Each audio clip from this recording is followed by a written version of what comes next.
On sort de The Revenant de Inarritu et moi je me suis laissé totalement emporter pendant les 2h30 du film.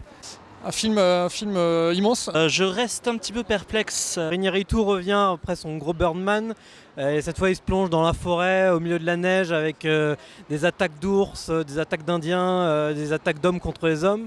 C'est très sauvage, ça va très très vite, ça commence très vite avec une attaque de camp américain par des indiens.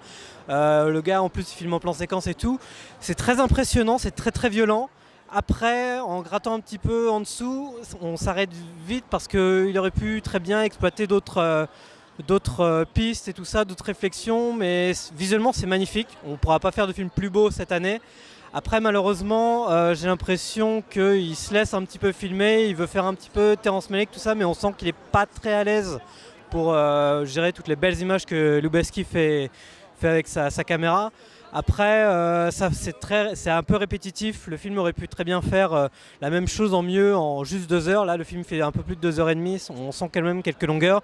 Ça fait un peu un Man vs Wild, mais avec un gros budget et des belles images. Voilà, ce qu'on disait, c'est que là on ressort, on est un peu en ville sur les champs et au final on sort de 2h30 en forêt, assez impressionnante, avec pas mal de temps mort, pas mal de répétitions. C'est vraiment une histoire de survie avec toute la logique que ça incarne.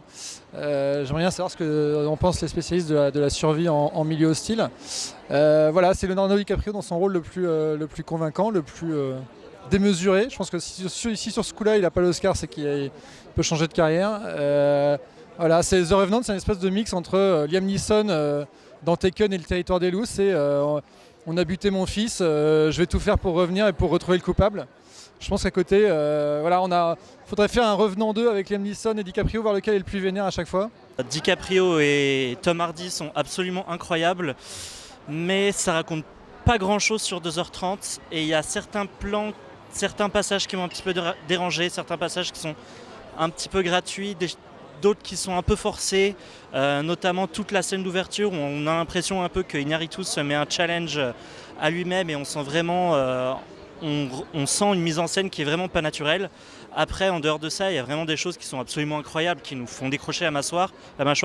C'est à la fois incroyablement beau par le travail des images, la mise en scène, le boulot d'Emmanuel Lubezki sur la photo, les décors, tout ça sont absolument splendides.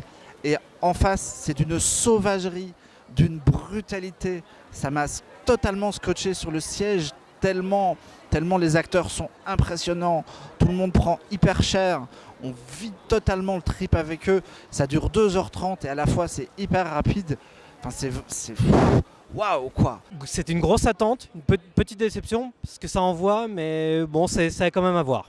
Un film puissant, mais un film pas dénué de défauts qui à côté de Tarantino en début d'année, nous livre 2 films américains assez impressionnants. Mais donc un peu mitigé sur celui-là. C'est le talent d'Inarritu sur un Birdman mélangé à la puissance du Territoire des loups avec Liam Neeson. Les deux ensemble, c'est un des meilleurs films de l'année.